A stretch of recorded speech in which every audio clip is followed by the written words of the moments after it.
Record on ইয়া করছি। চালু করছেন? হ্যাঁ, আচ্ছা, ঠিক আছে, হয়েছে। আচ্ছা, তাহলে পড়া আজকে আমাদের যেটা পড়া সেটা হলো কোথায় আমরা এই মোটা করে পড়বো আর কোথায় আমরা একটু পাতলা করে পড়বো। তো এটা সব জায়গায় না, শুধু আল্লাহ তাআলার নামের ক্ষেত্রে। শুধু আল্লাহ তাআলার নামের ক্ষেত্রে, আল্লাহ তাআলার নামের ক্ষেত্রে কখনো মোটা হয়, কখনো পাতলা হয়। ঠিক তেমনি ভাবে র এর মধ্যেও কখনো মোটা হয়, কখনো পাতলা হয়। তো মোটা করা, র এর মধ্যে এটা স্বাভাবিকই থাকে, কিন্তু আল্লাহ শব্দটা মোটা আর চিকন করাটাকে স্পষ্ট দেখা যায়। আর র এর উপর মোটা করা চিকন করাটা অত স্পষ্ট না। আচ্ছা, এবার আসি আমরা এই প্রথমটা নিয়ে আলোচনা করি, আল্লাহ তাআলার নাম নিয়ে। তো আল্লাহ তাআলার নাম নিয়ে অনেকগুলা কথা। তো আল্লাহ তাআলার নাম নিয়ে দেখেন, আমরা এমন এক আল্লাহ তাআলার ইবাদত বন্দী করি যে আল্লাহ তাআলার নামটা হলো এমন নাম, যে নামের মধ্যে হরফগুলা একটার পর আপনি যদি ফালাই দেন সবগুলা দিয়ে আল্লাহ তাআলাকেই বোঝায়। আমাদের একজনের নামের যদি একটা অক্ষর মুছে দেয় তাহলে হয়তো গালি হয়ে যায়, নয়তো বা অর্থ পরিবর্তন হয়ে যায় বা কোনো কিছুই বোঝা যায় না। কিন্তু আল্লাহ তাআলার অনেকগুলা নাম, তার মধ্যে একটা হলো নাম হলো আল্লাহ তাআলার জাতি নাম। যেমন আমাদের মধ্যে, যেমন আমাদের অনেক ভাই আছে, যেমন এই, উনি যখন স্কুলে মাস্টারি করে তখন তাকে স্যার বলে ডাকে। আবার যখন উনি হাফেজ হয়ে যায় তখন ওনার হাফেজ সাহেব বলে ডাকে, মাওলানা হয়ে গেছে মাওলানা সাহেব বলে ডাকে। আবার বিবাহ করছে উনি জামাই। তো এতগুলা নাম ওনার কি জন্য? ওনার কাজের কারণে এই নামগুলা, এইগুলাকে বলা হয় সিফাতি নাম। আর একটা জাতি নাম, যেমন ওনার নাম হলো মেহেদি, এটা হলো ওনার জাতি নাম। আমার নাম মোহাম্মদ ইসমাইল, এটা আমার জাতিগতভাবে নাম। এখন আপনারা আমাকে ওস্তাদ বলে ডাকেন, আবার আমি আমার বিভিন্ন জায়গায় বিভিন্ন নাম বলে ডাকে, সেটা হলো এই আমার সিফাতি নাম। তো আল্লাহ তাআলারও 99টা সিফাতি নাম আছে। একটা হলো আল্লাহ তাআলার জাতি নাম, সেটা হলো আলিফ লাম লাম হা। আমি আলাদা আলাদা করে লিখছি হলো যেন আপনারা বুঝতে পারেন। দেখেন, তাহলে এখানের মধ্যে সবগুলা দিয়ে আল্লাহ তাআলাকে বোঝায়। যেমন এখানের মধ্যে যদি আমি বলি, যেমন আল্লাহু লা ইলাহা ইল্লাহু, আল্লাহ তাআলাকেই বোঝায়। এখন কেউ যদি আলিফ মুছে দেয় তাহলে লিল্লাহি মা ফিস সামাওয়াতি ওয়া মা ফিল আরদ। আবার এখানে যদি কেউ আরেকটা লামও মুছে দেয় তাহলে লাহু মা ফিস সামাওয়াতি ওয়া মা ফিল আরদ। কেউ যদি চায় না আমি আরেকটা লামও মুছে দিব, আরেকটা লামও মুছে দিব, তাহলে হা দিয়েও আল্লাহ তাআলাকে বোঝায়। যেমন হুয়াল্লাহুল্লাযী লা ইলাহা ইল্লা হু। এই হলো আল্লাহ তাআলার একটা, এই আপনাকে শিখিয়ে দিলাম যে আল্লাহ তাআলা আমাদের কেমন সত্তার ইবাদত বন্দেগী করি আমরা। এটা আমাদের যদি আজকে আমাদের পড়া না, বলে দিলাম আর কি। আচ্ছা, ধরেন, তা আল্লাহ তাআলার নামের আগে যদি আল্লাহ তাআলার যে আলিফ লাম লাম হা, এই লামটা মাঝের লামটার আগে যদি জবর বা পেশ থাকে, জবর বা পেশ, অর্থাৎ উপরে যদি থাকে জবর বা পেশ থাকে, তখন এই লাকে ল পড়তে হয়। ল, আকার ছাড়া শুধু ল পড়তে হয়। লাম জবর লা হয় না, তো শুধু আকার না দিলেই হবে ল, তাহলে মোটা হয়ে যাবে। আর যদি জের আসে তাহলে পাতলা করে পড়তে হয়। যেমন উদাহরণ দিলে বুঝবেন, হামজা লাম দেওয়ার আল্লাম খাড়া দেওয়ার ল, আল্লাহ পেশু আল্লাহ, হামজা কাপ দেওয়ার আকবা দেওয়ার বা আকবার, পেশু আকবারু, আল্লাহ আকবারু। ইন, হামজা নুন দিয়ে ইন, নুন লাম দেওয়ার না, আল্লাহ খাড়া দেওয়ার ল, আল্লাহ দেওয়ার হাই, আল্লাহ, আল্লাহ দেখছেন সব মোটা হচ্ছে। সুবহানাল্লাহ, আল্লাহ তাআলার নামের আগে নুনের মধ্যে জবর আসছে, এখানে আল্লাহ তাআলার নামের আগে আলিফের মধ্যে জবর আসছে, এখানে আল্লাহ তাআলার নামের আগে নুনের মধ্যে জবর আসছে, এজন্য মোটা হয়েছে। ইয়াদুল্লাহ, উপরে জবর দিয়ে উদাহরণ দিচ্ছে, এখন পেজ দিয়ে উদাহরণ দিচ্ছে, মোটা হচ্ছে। সব আকার দিয়ে হচ্ছে, আকার ছাড়া হচ্ছে। আচ্ছা, ইয়াদুল্লাহি, আবদুল্লাহি, সময় কম তো এই জন্য আমি বানান করে বলতেছি না। রসুলুল্লাহি আপনারা বানান করে পড়া দিবেন। আস্তাগফিরুল্লাহ। তাহলে বুঝছেন, আল্লাহ তাআলার নামের আগে জবর বা পেশ আসলে মোটা করে পড়তে হয়, আর যদি জের আসে তাহলে পাতলা করে পড়তে হয়। এর উদাহরণ দিচ্ছে, যেমন বিসমিল্লাহ, আল্লাহ তাআলার নামের আগে কি আসছে? মিমের মধ্যে জের আসছে। আলহামদুলিল্লাহ, ইবাদিল্লাহ, দিনিল্লাহি আকার দিয়ে পড়তেছি। তাহলে এটা সবার ক্লিয়ার, সবার বুঝে আসছে? কেউ আছেন বুঝেন নাই? আল্লাহ তাআলার নামের আগে জবর বা পেশ আসলে আকার ছাড়া পড়বেন, ওই মাঝখানের লামটাকে ল খাড়া জবরটা, আর জের আসলে আকার দিয়ে পড়বেন লা। এটাই মোটা চিকন করা। বুঝে আসছে সবার? আচ্ছা, বুঝেন নাই কেউ? কেউ নাই তো? আচ্ছা, আশা করি সবাই বুঝছে। এবার হলো র। র নিয়ে এবার হলো আমাদের পড়া। র হরফে সুন্দর মতো দেখেন, র হরফে যদি জবর বা পেশ থাকে তাহলে মোটা করে পড়তে হয়। র হরফে জবর বা পেশ থাকলে কি করে পড়তে হয়? মোটা করে পড়তে হয়। যেমন র, রু। পাতলা করে বলি এবার, র, রু, র, রু। এটা পাতলা করে বললাম। মোটা কিভাবে? র, রু। মুখের মধ্যে একটু হাওয়া জমবে আর কি। যেমন আমরা একজনের বলি না, হাউ আর ইউ, তুমি কেমন আছো? এটা হলো পাতলা করে বললাম। এবার এটা ফন্টে যদি নিয়ে বলি, যেমন how are you, how are you, তখন এটা মোটা হয়ে গেল আর কি। র এর বিষয়টা এমনি আপনার এমনি পড়লেই হবে, এটা আহামরি কোনো কিছু না। আপনি মনে না রাখলেও সহজ।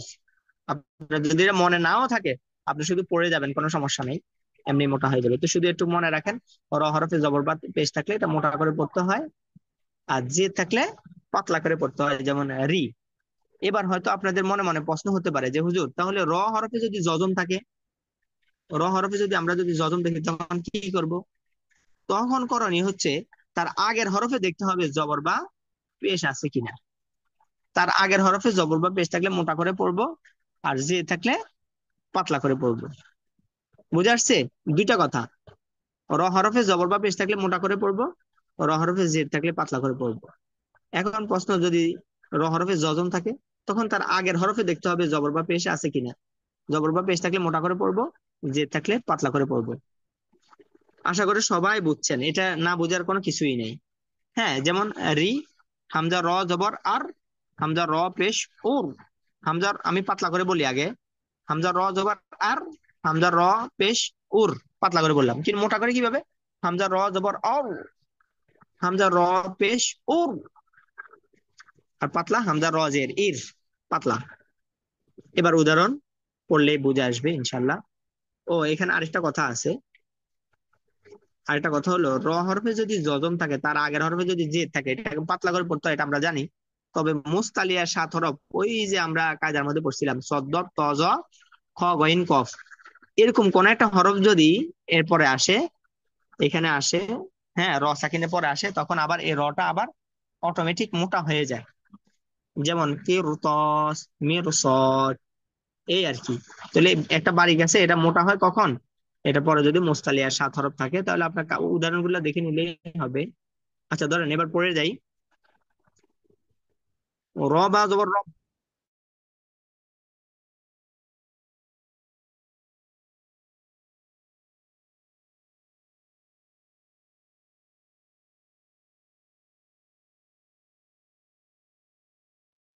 এই শুনতে পাচ্ছেন কেউ? না, শুনতে পাচ্ছি না।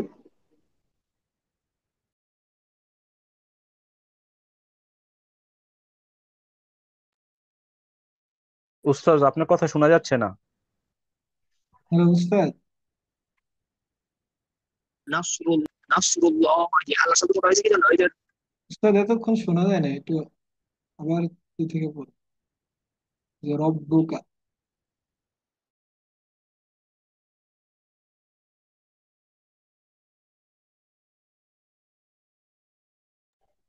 ওস্তাদ মনে হয় বেড়ে গেছে, আবার আসছে। ধৈর্য ধরি আমরা।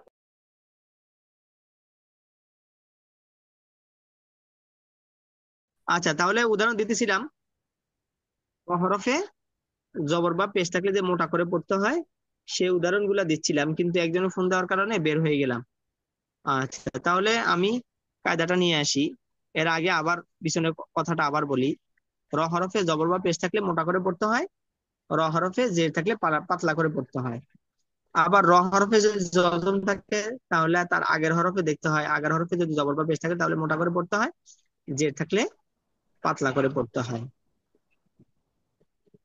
তো উদাহরণগুলো দিতেছিলাম, উদাহরণগুলা। আচ্ছা, যেমন ইয়ারজিউনা কুরআন মিম র পেশ মুরসিন দেওয়া সা মুরসালাম ওয়া পেশ লু মুরসালুন দেওয়া না মুরসালুনা ওটা করে বললাম। এবার র হরফে যজম তার আগের হরফে জের পাতলা করে পড়তে হবে, কিন্তু পরবর্তী মুস্তালিয়া 7 হরফ থেকে একটা হরফ আসার কারণে এটা আবার মোটা হয়, সে উদাহরণ দিচ্ছে। কফ র জের কেউ ত আলিফ জবর ত, সিন দুই যে সিন কেউ ক সিন। আমাদের কোনো ভাই যদি এই নিয়মগুলার মনে রাখতে কঠিন হয়, আপনি মনে রাখার দরকার নেই, আপনি যেভাবে ইচ্ছে সেভাবে পড়েন, হয়ে যাবে, কোনো সমস্যা নেই। শুধু ওই আল্লাহ শব্দটা মনে রাখতে হবে। আপনি যদি ওই গ্রামের মধ্যে যে আজান দেয় আল্লাহ আকবার, আল্লাহ আকবার, তাহলে সবই ভুল। আল্লাহু আকবার বলতে হবে। আবার বিসমিল্লাহ পড়লে ভুল, বিসমিল্লাহ বলতে হবে। আলহামদুলিল্লাহ বললে, আলহামদুলিল্লাহ বলা যাবে না, আলহামদুলিল্লাহ। ঠিক আছে, এগুলো তো আমরা পারি। ফারজের ফির, কব জবর ক, ফির ক তা দুই যে তিন, ফির ক তিন। মিম রজের মির, সিন সদালি জবর স, দাল দুই জবর দান, মির সদান। অফল মির সদা, ওয়াও জবর ওয়া, হামজা রজের ইর, সদালি জবর স, দাল দুই জবর দান, ওয়া ইর সাদান। قرطاس فرقة مرصادا وإرصادا। রজাজের রিজ কব দুই পেশ কোন রিজকুন, রজের রি জিমালি জজা রিজাল আম দুই পেশ লুন রিজালুন। জিমালি জজা রজের রিজা রিয়া জবর ইয়া জা রিয়া তা দুই পেশ তুন জারিয়াতুন। মিম রজের মিরি হামজা ইয়া জবর ইয়া তা দুই যে তিন মিরিয়াতিন। হামজা পেশ ও, মিম রজের মির ও, মির তা পেশ তো উমির তো। ওয়াও সদ জবর ওয়াস, বা রজের বীর ওয়াস বীর। আচ্ছা, এর পরবর্তী তাহলে আমাদের আজকে উদাহরণ একটুকে, হ্যাঁ। আল্লাহ শব্দ, আল্লাহ শব্দের আগে যদি, আল্লাহ শব্দের মাঝে যে খাড়া জবরটা, খাড়া জবরের আগে যদি জবর বা পেশ আসে তাহলে মোটা করে পড়তে হবে। আর যদি জের আসে তাহলে পাতলা করে পড়তে হবে। ঠিক তেমনি ভাবে র হরফে যদি জবর বা পেশ আসে, অথবা র হরফে জজম তার আগের হরফে যদি জবর বা পেশ আসে তাহলে মোটা করে পড়তে হবে। র হরফে জের আসলে পাতলা করে পড়তে হবে, র হরফে জজম তার আগের হরফে জের আসলে পাতলা করে পড়তে হবে। আচ্ছা, তাহলে এই পর্যন্ত হলো আমাদের পড়া। ঠিক আছে, আর পিছনে পড়া, আজকের পড়াটা যেহেতু একেবারে সহজ পড়া, আজকের পড়াটা তো একেবারে সহজ, হ্যাঁ। সেহেতু আপনারা পিছনের পড়াগুলাকে একটু কষ্ট করে সবাই নজর বুলাবেন, সবাই সবাই একটু নজর বুলাবেন, না হলে আপনাদেরকে নিয়ে চলতে আমার একটু কষ্ট হবে। হ্যাঁ, আবার এই অন্যান্য ভাইদেরও পড়া শুনতে বলতে ব্যাঘাত ঘটে আর কি। আপনারা কষ্ট করে এই কাজটা করবেন। আল্লাহ তাআলা আপনাদেরকে তৌফিক দান করুক। আর কারো যদি কোনো প্রশ্ন থাকে তাহলে আমাকে বলিয়েন। হ্যাঁ, আল্লাহ হাফেজ। সুবহানাকাল্লাহুম্মা ওয়া বিহামদিকা আশহাদু আল্লা ইলাহা ইল্লা আনতা আস্তাগফিরুকা ওয়া আতুবু ইলাইক।